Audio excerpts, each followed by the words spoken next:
Dr. Yehiel Harari.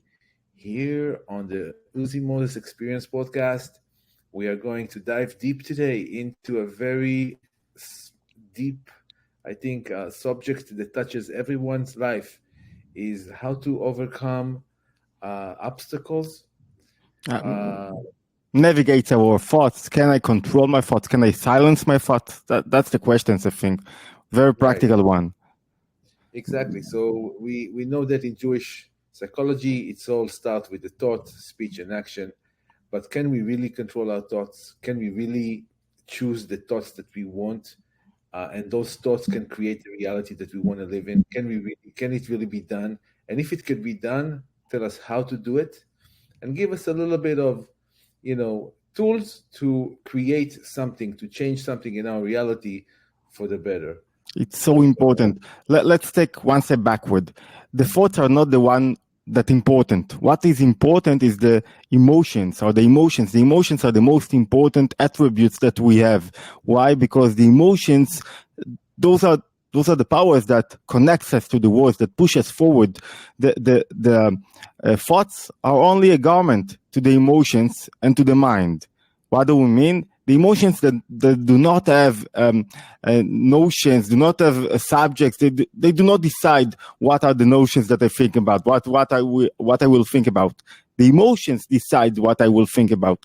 So the whole idea is to control, to minimize, to navigate my emotions through the thoughts. But if I do not do that, if I won't control my thoughts, if I won't navigate, if I won't decide every moment which thought to think, then I will lose the control on my emotions. The emotions will navigate me. That's the main problem. Emotions are a very important thing. We must have emotions. Emotions are the engine of the soul.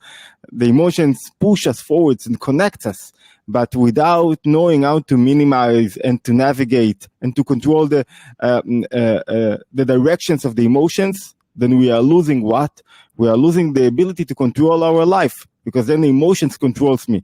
So after saying that, what are the thoughts? The thoughts are only a garment. The way you dress, the way your soul dress. Let me just rephrase it with some kind of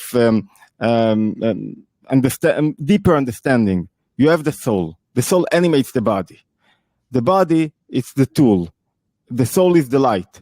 Now you want to bring the light as much as in direct way, in the right way, in the right amount to the garment, to the tool, to the vessel. What does it mean? If the soul brings too much light, it's when you see someone who is anger, who is in depression, there is too much light there, then the vessel, the body cannot handle that. And if you bring less light, like what is less like laziness, you cannot push yourself, you do not believe in yourself, you cannot, handle your life because you think nothing is really important, and you have less animation of the soul in the body, less liveliness. Then what is the result?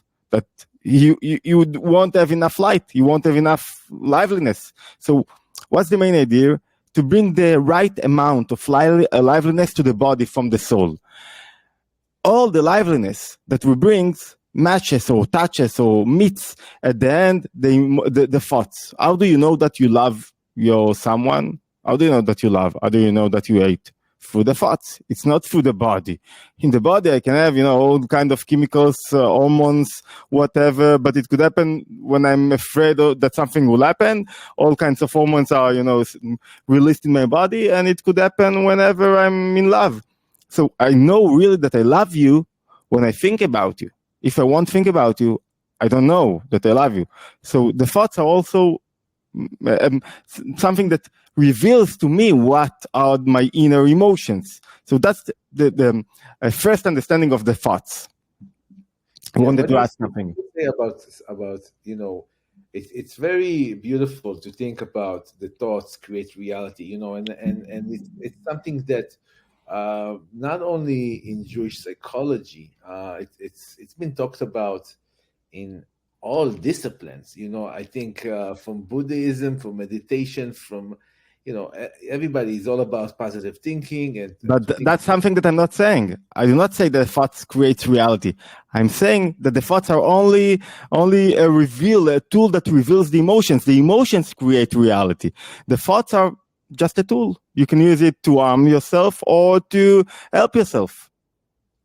Okay, so the difference between the psychology of, let's say, the nations, they talk about think positive and let's try, the thoughts create the reality, is I guess they don't put the emotion aspect, which in Jewish psychology we bring the emotion, which is the spirituality, which is lacking in other disciplines. They tell you to think, but how you feel? Okay, I'm going to think. If my emotion is not there, I'm not creating the reality I want. So you're saying we have to inject the emotion and generate the right emotion through selecting the right thoughts.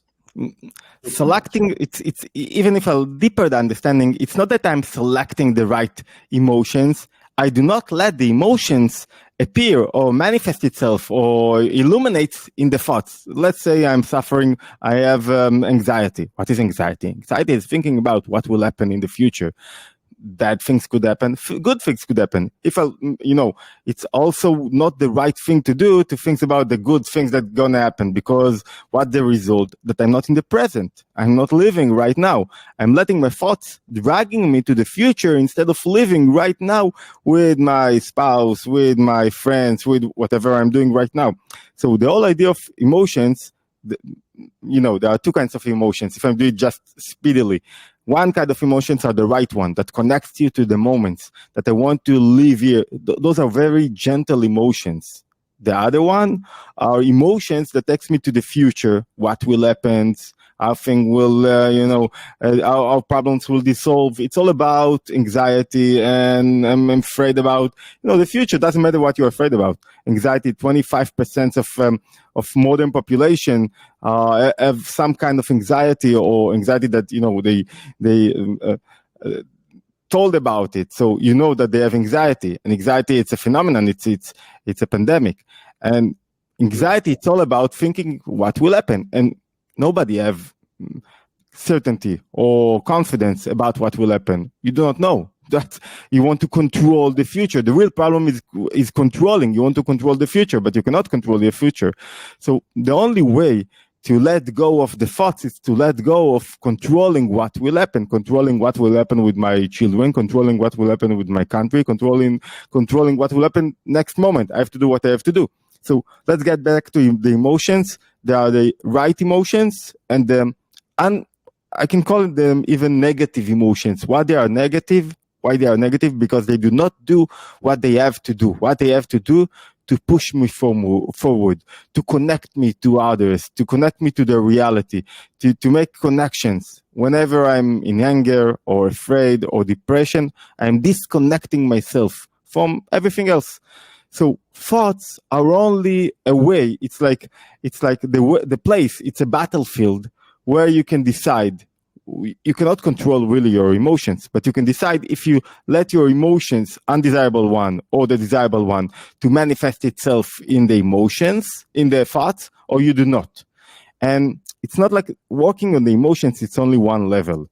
You do not change yourself from within, but you decide what kind of thoughts I want to have. And if you close your thoughts, if you decide which thoughts are good for you, or good for you in the sense that they let good emotions to appear in you. Good means not so strong, not so heavy, that controls you, like anger, like depression. Okay, I got a mail, somebody told me something, I didn't do what I have to do. Okay, I have a lot of things to think about them.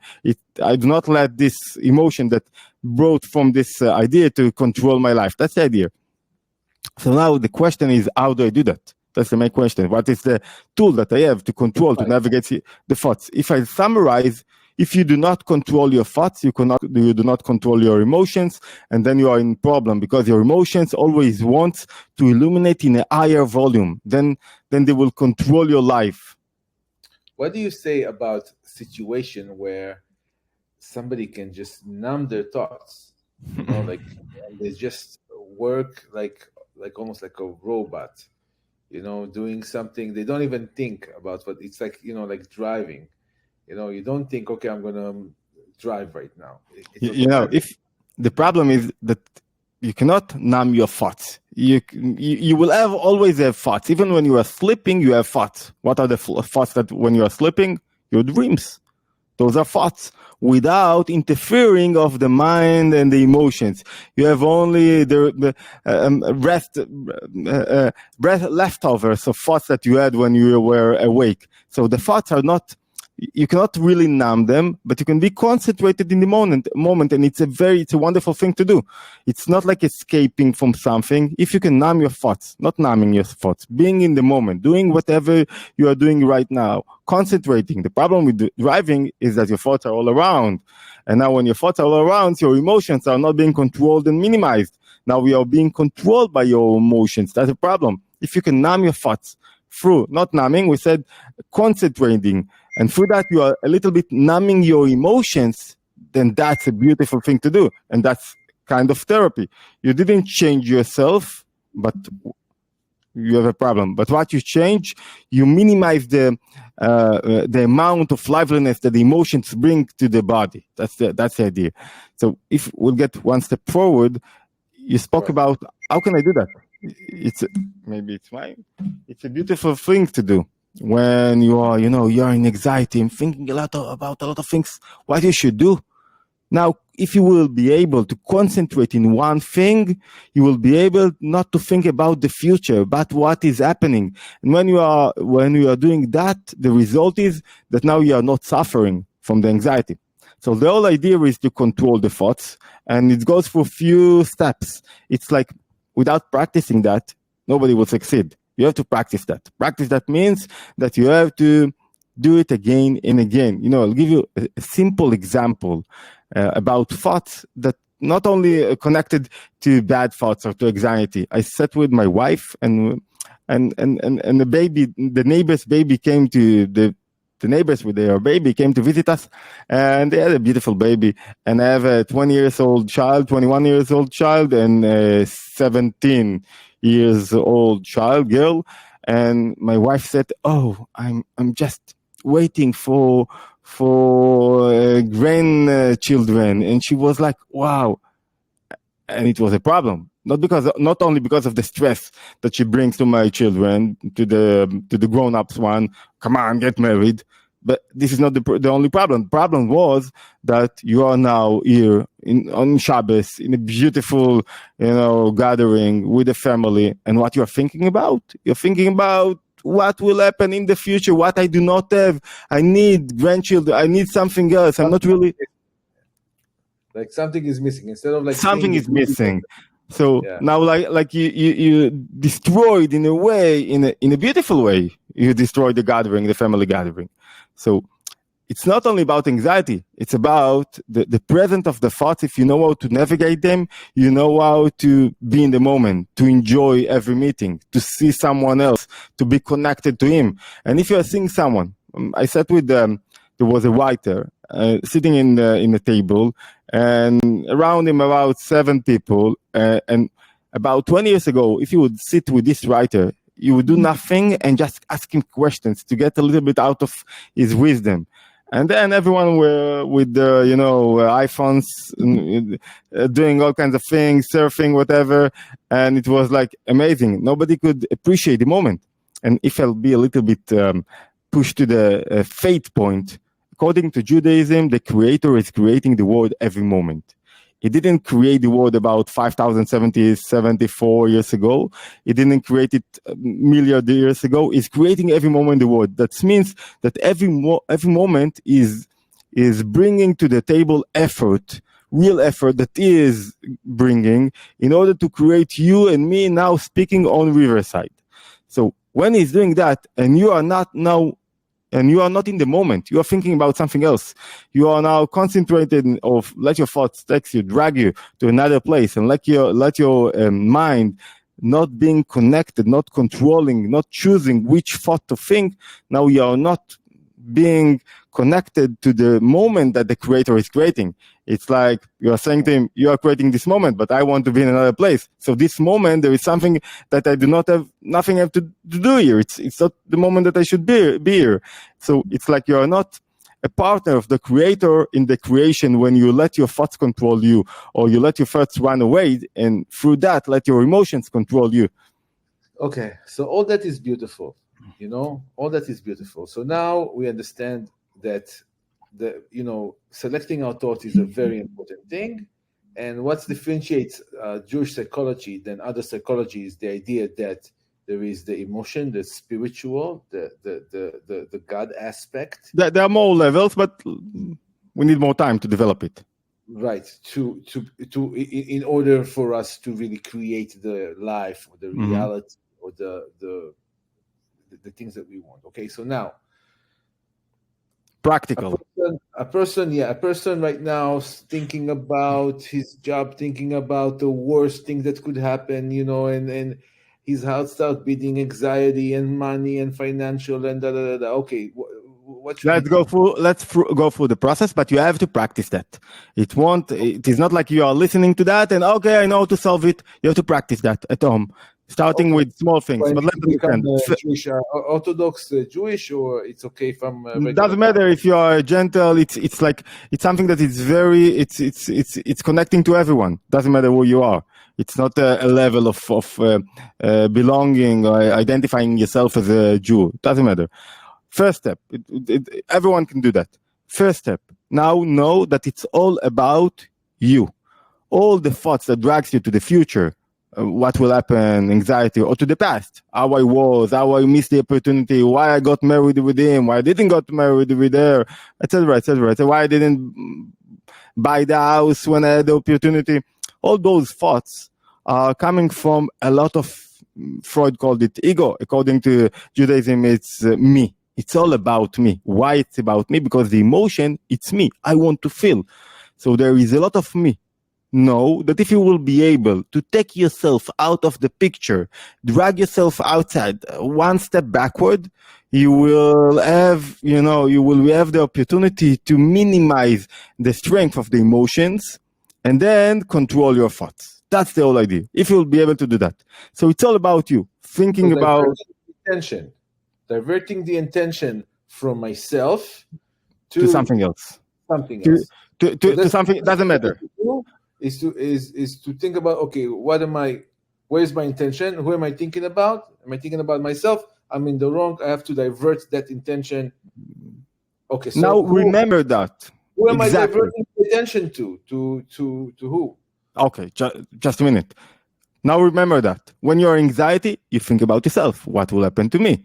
When you think about craving or lust, I cannot sit here, I cannot learn because I'm burning out of desire to cakes that I don't have to cigarette, or doesn't matter. Now I'm not here. Something else is controlling me.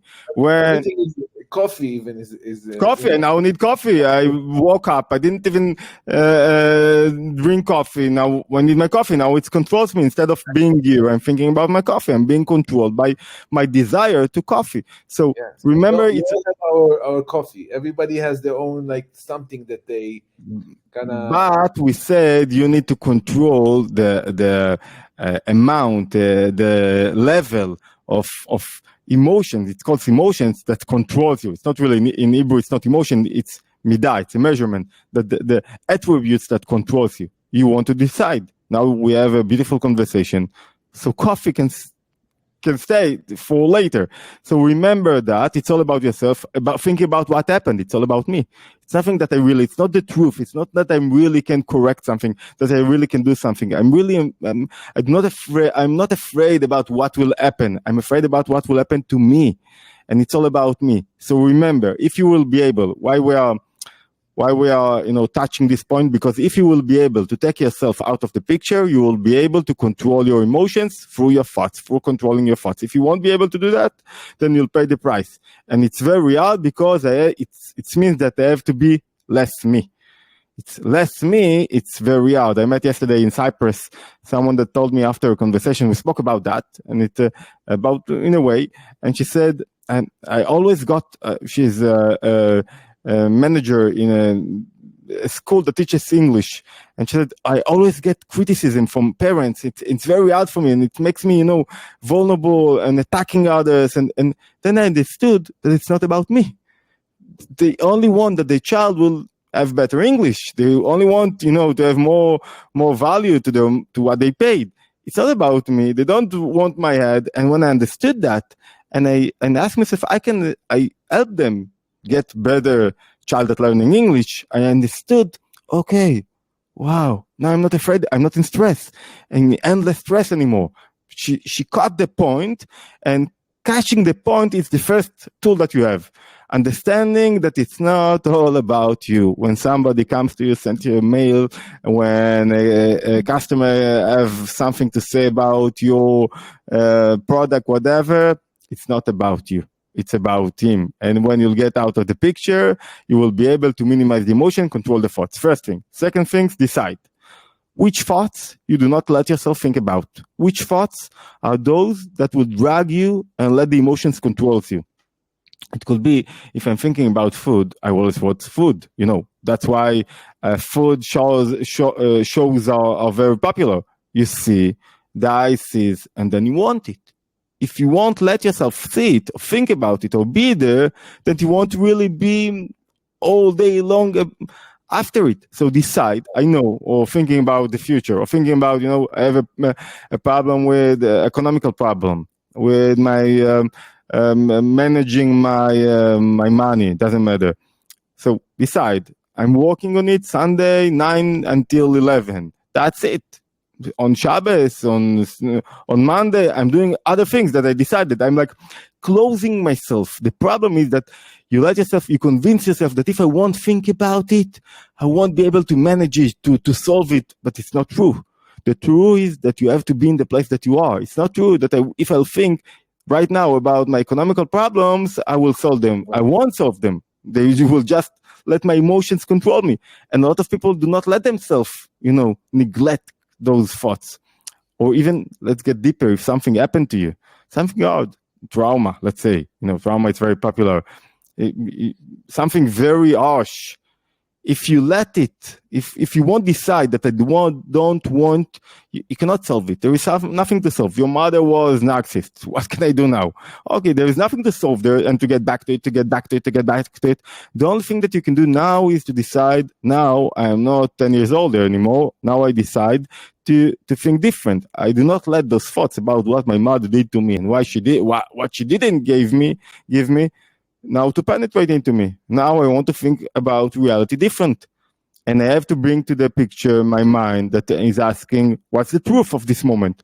What is really going on? I don't want to see my wife in a way that, or I don't want to remember something that happened 15 years ago with my wife or with my child. I want to be right now, to develop right now a real conversation, a real thing, a real attachment, a real connection. So first thing, to understand the negative emotion, the negative thoughts, the thoughts that will bring you, that will allow undesirable emotions to illuminate in you, write them down. This is the practice. This is the coaching. If I would sit with you, I would write them down and decide with two ends. No is no. When you are deciding, you don't want to think about it, it won't happen. This is the second step. The third step is, the Alter Rabbi Shneur Zalman Fliadi says you have to be happy when you see the first, there is something like the first thought. First thought is the thought that jumped into you. You do not control her. The second thought you control. I do not control the first thought that comes to me. Oh, I do not believe in this. Oh, nobody will listen to me. Oh, I'm not good enough. I cannot control the first thought. I can control the second thought, and to decide if to let it penetrate into me. So the Alter Rebbe is saying in the Tanya, he's saying something in his beautiful book. He's saying, when you let me ask you a question before I say what he's saying. If I can get myself out of the picture and see my thoughts and even smile to them, what does it mean? What does it mean?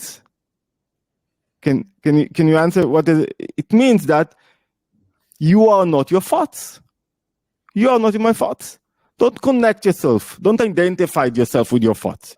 It's not you. It's not you. It's the thoughts. If you'll penetrate into my head, how much garbage there. And I know you have so much garbage. So don't let your garbage identify you. It's the garbage. It's like a part of your inner battle, of your a lot of things. You are something special. So the Alter Rebbe is saying when you're able to recognize the first thought that comes to you, that tells you you're not good enough, or what will happen, or all kinds, or why I was like that. Doesn't matter the kind of thought. Smile and be happy, because you know that now you have opportunity to win this moment. Winning every moment, smile and be happy. It's like a present that you got. Don't look at it like, oh, where the thoughts comes to me.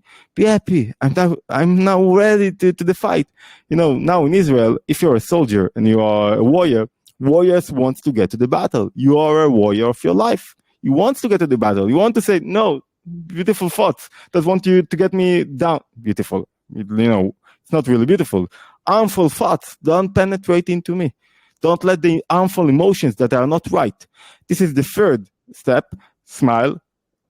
Another one is thoughts. You always have thoughts. Next level is you always have thoughts. So you have to build yourself, prepare to yourself something that will help you to think, to have a replacement thought, something that will be concentrated, does not connect to you, and will bother you and will lift you a little bit higher. Like, I'll tell you what I mean. If you don't learn something, or if you learn something and those undesirable thoughts are coming to you, you're saying to them, okay, I know that I have problem. I don't know what will happen in the future, but now I'm concentrating in this problem, in this idea, in something that I'm reading. I'm broadening my thoughts. The more I'm broadening my mind, the more you learn, the more tools, the more ideas that you have to think about them, and not letting your emotions control you. Like, without having, a bucket of ideas, problems not in the sense of a problem, in Hebrew, problems, it's challenges that you want to face, books that you are reading, learning Torah, doesn't matter what you learn. Without that, whenever the thoughts will come, you will say to her, the undesirable thought will come, you will say to her, no, don't penetrate into me, but you won't have a substance. You must have a replacement. You must have something else to think about it. And it should be something positive. And it should be something that do not really connect to you. And it should be something that will uplift you. And you can think about, okay, now I want to understand how the world was created. Now I want to understand why he's suffering. Now you can, when you're learning psychology, now you stop and you say, okay, now I want to understand his inner attributes, why he's acting like that. And it's a fascinating thing. Instead of being offended, you said to me something and now I am offended. Now I'm trying to analyze, understand you. It's like I'm not in this space. Okay.